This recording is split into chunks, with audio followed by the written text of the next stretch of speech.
BRS నేతలు అధికారం కోల్పోవడంతో రెచ్చగొట్టే వ్యాఖ్యలు చేస్తున్నారని అన్నారు ఎమ్మెల్యే దానం నాగేందర్. ఆదర్శ్ నగర్లోని ఎమ్మెల్యే క్వార్టర్స్లో లబ్ధిదారులకు సీఎంఆర్ఎఫ్ చెక్కులను పంపిణీ చేశారు. నిన్న కావాలనే అసెంబ్లీలో బీఆర్ఎస్ నేతలు తనను టార్గెట్ చేశారని ఆరోపించారు. తాను మాట్లాడే సమయంలో ఆటంకం కలిగించారని మండిపడ్డారు. సీఎంను తనను కించపరిచేలా విధంగా మాట్లాడటం వల్లే సహనం కోల్పోయానని తెలిపారు. తన వ్యాఖ్యల వల్ల ఎవరైనా బాధ కలిగితే క్షమించాలని కోరారు దానం నాగేందర్.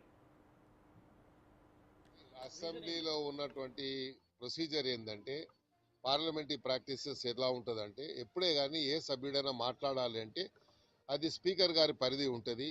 స్పీకర్ గారి పొడగట్టు అది.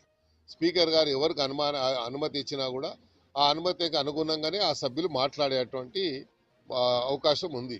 అందులో భాగంగానే నేను అడగడం జరిగింది. హైదరాబాద్ సమస్య వచ్చింది కాబట్టి హైదరాబాద్లో పుట్టి పెరిగిన వాడిగా హైదరాబాద్ నగరంలో సుమారు 6 పర్యాయాలు నేను ఎమ్మెల్యేగా మరి 3 దశాబ్దాలుగా శాసనసభ్యుడిగా ఉండి హైదరాబాద్ ప్రజల సమస్య వచ్చినప్పుడు హైదరాబాద్ అందరు ప్రజలు వచ్చి చెప్పుకోలేరు కాబట్టి వాళ్ళకున్న సమస్యల మీద నాకు ఉన్నటువంటి అవగాహనని ప్రభుత్వం దృష్టికి తీసుకుపోవాలని నేను స్పీకర్ గారిని విన్నవించుకున్నప్పుడు స్పీకర్ గారు నాకు అవకాశం ఇచ్చారు.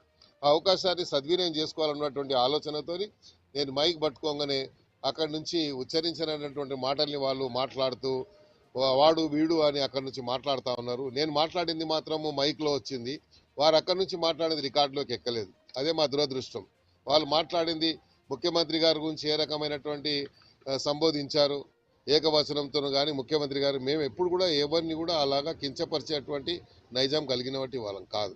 ఎందుకంటే వాళ్ళు మాట్లాడే తీరుని దృష్టిలో ఉంచుకొనే తెలంగాణలో ఊత పదం కాబట్టి ఆ ఊత పదంగా నేను అనేసాను తప్ప ఉద్దేశపూర్వకంగా ఎవరిని అనాలని కాదు.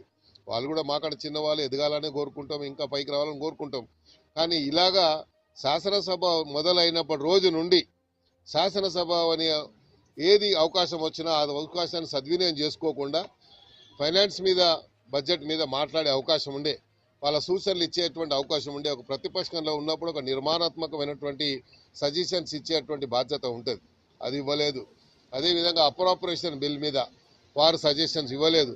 కేవలం నిందించాలి, ప్రభుత్వం యొక్క మరి ప్రభుత్వంకి తప్పులు చేశారని చెప్పడానికి ప్రయత్నం చేశారు.